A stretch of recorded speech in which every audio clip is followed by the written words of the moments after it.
Prince Nissim Hamed was an explosive entertainer. Throughout his career, fight fans on both sides of the pond tuned in, hoping for either an exciting lights-out knockout or to see this braggadocious champion knocked off his perch. That's why I'm never ever going to get beat, guy. I'm never going to get beat.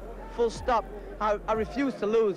Allah will never make me lose. I will never lose. Full stop. A Hamed ring entrance was an event all in itself. Dancing through the crowds, pyrotechnics, a magic carpet. The Prince even capped his wins with a somersault or two for good measure. Knocked down in both rounds so far. Heavy punch and a left, and I don't think he'll get up from that. It's called off. The fight is over. In his prime, Hamed was a superstar. Despite his slim frame, the Sheffield switch hitter could punch like a mule. His moves were unorthodox, his reflexes sublime. He went down, got up, and knocked opponents out with single shots. Can find another big punch like that! A right uppercut! Prince Nissim Hamed at the IBF Featherweight Championship of the World. After almost 20 years since his last professional bout, we recap the rise and fall of boxing legend Prince Nissim.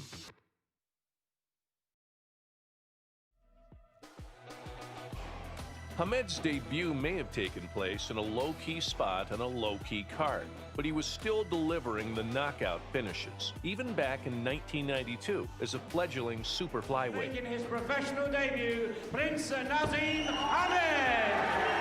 Rangy Rick Beard tried to throw return fire, but was caught in a haze of shots from the Prince's whirlwind attacks. Right hand knockdown. That was a touchdown. A right hand to the body finally sent the London journeyman down and out in the second round, and Hamed's own journey had officially begun. Good shot. Body shot. And that's all over.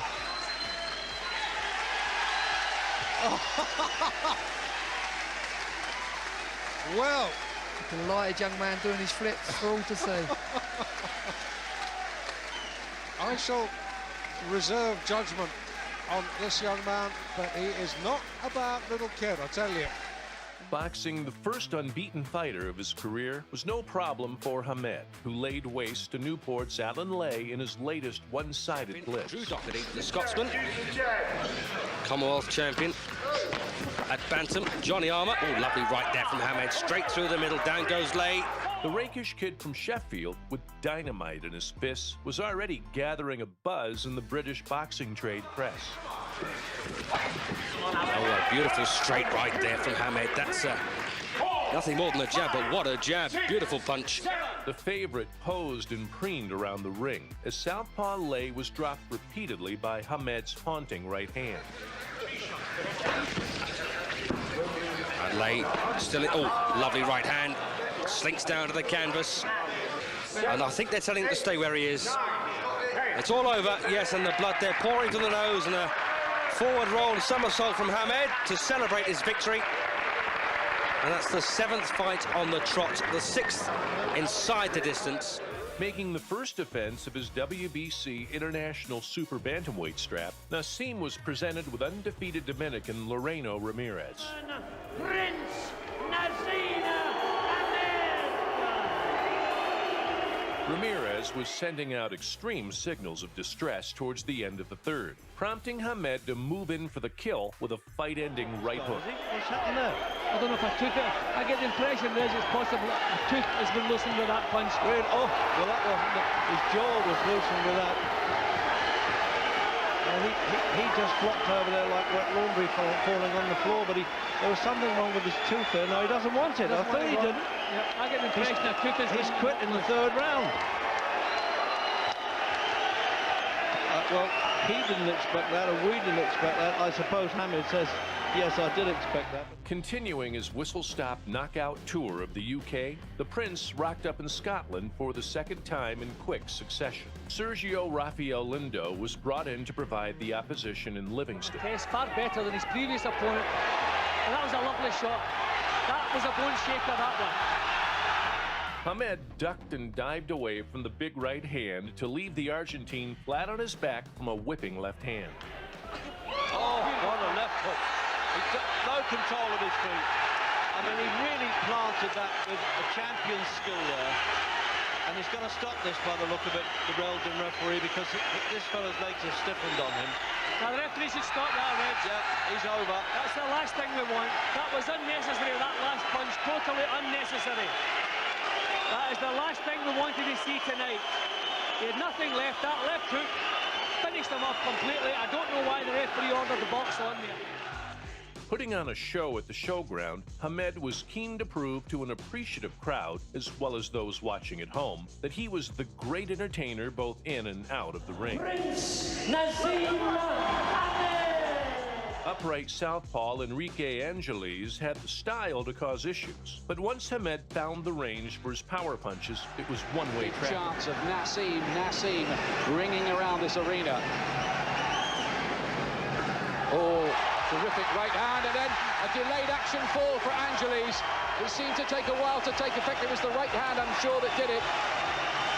Angeles is down, he's looking at his corner. Is he going to beat the count? No, he's not. He's knocked out in the second round. There's the backflip. And Prince Nissim Hamed retains the WBC International Super Bantamweight Championship. He celebrates with promoter Frank Warren. He celebrates with the cornermen, also dressed in the crazy leopard skins. In a battle of two exciting punchers, Hamed was once again too sharp for a foreign import. The Puerto Rican dropped Hamed with a right hand in the opening. He's not psyched out in any way. Good right hand again. Oh, he's got him down! Nissim is put down by a right hand. It was only a flash knockdown. His success was short-lived, however, as the enigmatic champion quickly found the range for his unconventional blows to stun Alisea in the second session. Good solid right hand there. Oh, left hook, and down goes Alisea. There's the answer. The Prince found the big shots to extinguish his WBO #1 contender in round 2. Knockdown in both rounds so far. Heavy Right punches. and a left, and I don't think he'll get up from that. It's called off. The fight is over. The fight is over. There'll be no count. He's won it in round 2. The 9th time he's won in round 2. And that was Hamed's answer to suffering the first knockdown of his career. Following 4 successful defenses of his WBO belt, Hamed was ready to unify with long-reigning IBF champion Tom Johnson.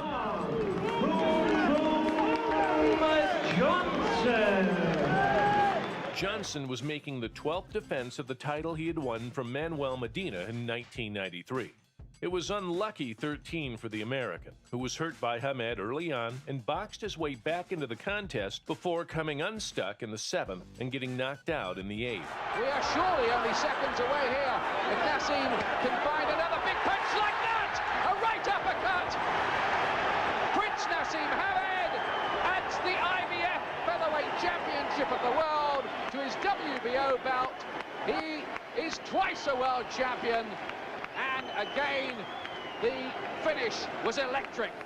Beaten only once before by Hamed victim Tom Johnson, Jose Badillo was designed to test the champion when they met in the Prince's hometown. Good luck to both of you. Have them man up, touch him up, back to your corner. It did not transpire that way. Hamed dominated the rounds, even attempting an Ali shuffle in the 5th, right up to the 7th when Badillo started feeling the effects of constant left hands. Do all this for the Sheffield fans. He's playing to the audience, trying to taunt poor Badillo, who's taking all this. Referee Mike Ortega combined with Badillo's corner to end the onslaught. Not too happy, took another big left hand. This fellow is durable, but even he was wobbled by that. Then a right. Blood coming from his nose. This could be the finish now. They want to stop it. Badillo's corner want to stop it. They've rescued him. They don't want him to take any more of this. And Prince Nissim Hamed retains the WBO Featherweight Championship. One of Hamed's most gloriously flawed displays came on his American debut against Kevin Kelly. May the best man win. Touch up. Let's go. Come on, guys. Touch it up. All right, let's do this. Headlining in New York's famous Madison Square Garden, the Prince treated U.S. fight fans and pundits to a literal up-and-down affair that could have gone either way. Hamed is a puzzle that Kelly is unable to solve. But down goes the Prince on Kelly's first serious landed punch. A looping right hand put Hamed down. Second time in his career he's been down in the first round. Puerto Rican Daniel Alisea was able to do it too. think the mistake he made, there we saw it, right there. There's the power. There's the power you were talking about. Ultimately, it went Nissim's way, as his fight-ending power settled the score and bailed the Englishman out in the fourth. Leaping right hand by the Prince. And a hard left.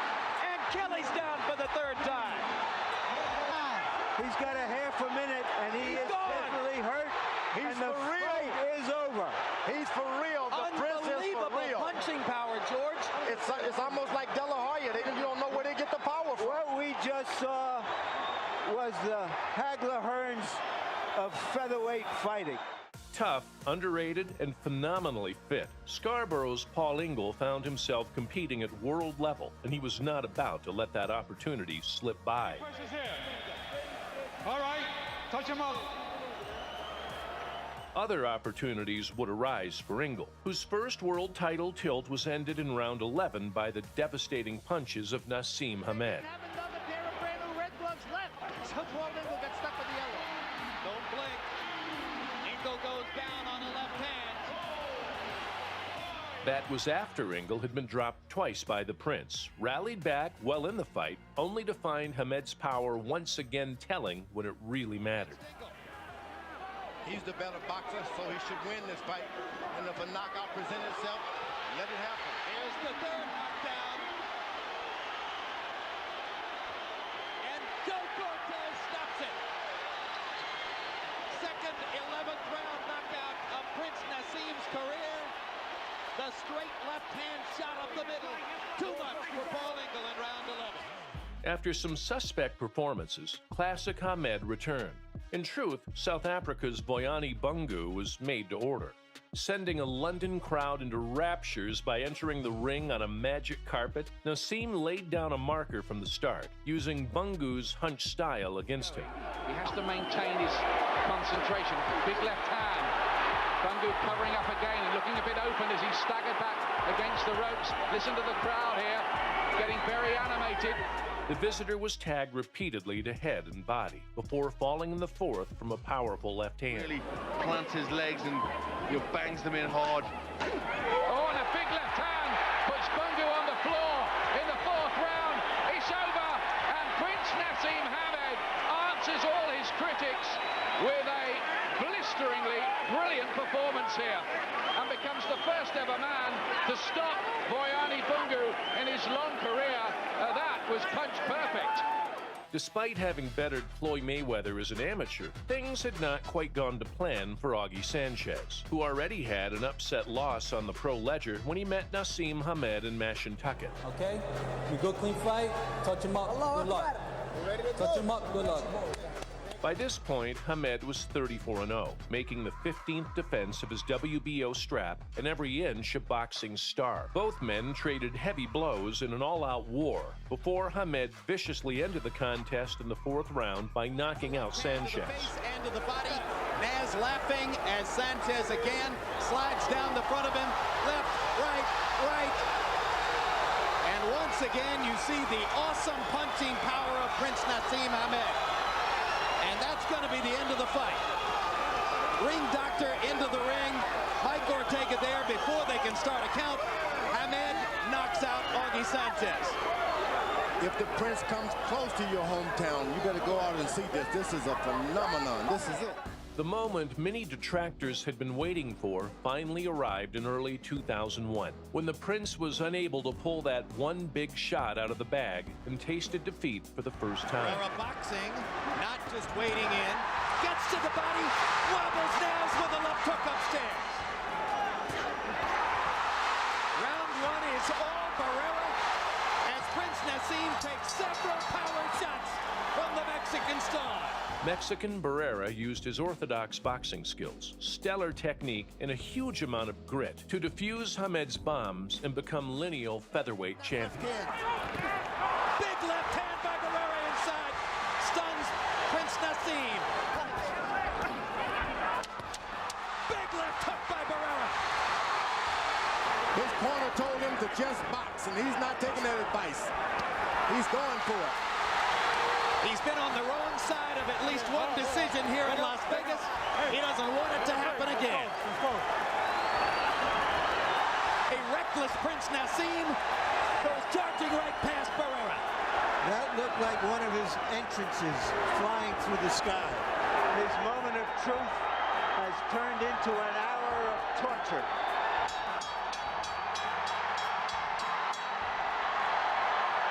Can there be any doubt? For the winner by unanimous decision, Marco Antonio Barrera. If that's the way it's written for a man to go, that's the way it's written from Allah. I'm happy, I'm still confident. The fact is, he couldn't drop me, he couldn't knock me out, and I'm going out at this ring like a champion still. At the end of the day, I give him all congratulations and all the best of all the success in the world to him in the future. And what can I say? I only have to get straight back in the gym and get back again like champions do. Come back and fight again. It's written from Allah for that to happen, and I accept what is written. That's all I can say.